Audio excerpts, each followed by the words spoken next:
আরে আরে, জগমোহন, এসো এসো এসো। বলতে পারো কোথায় থাকে আদ্যনাথের মেশো? আদ্যনাথের নাম শোনোনি? খগেন কত চেনো? শ্যামবাগচি খগেনেরই মামা শ্বশুর যেন। শ্যামের জামাই কেষ্টমোহন, তার যে বাড়িওয়ালা, কি যেন নাম ভুলে গেছি, তারই মামার শালা, তারই পিসের খুড়তুতো ভাই, আদ্যানাথের মেশো। লক্ষ্মী দাদা, ঠিকানা তার একটু জেনে এসো। ঠিকানা চাও? বলছি শোনো। আমড়াতলার মোড়ে তিন মুখো তিন রাস্তা গেছে, তারই একটা ধরে চলবে সিধে নাক বরাবর ডান দিকে চোখ রেখে। চলতে চলতে দেখবে শেষে রাস্তা গেছে বেঁকে।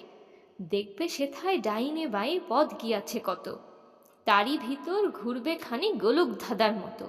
তারপরেতে হঠাৎ বেঁকে ডাইনে মোচড় মেরে ফিরবে আবার বাঁয়ের দিকে তিনটে গুলি ছেড়ে। তবেই আবার পড়বে এসে আমড়াতলার মোড়ে। তারপরে যাও যেথায় খুশি, জ্বালিও না কোমরে।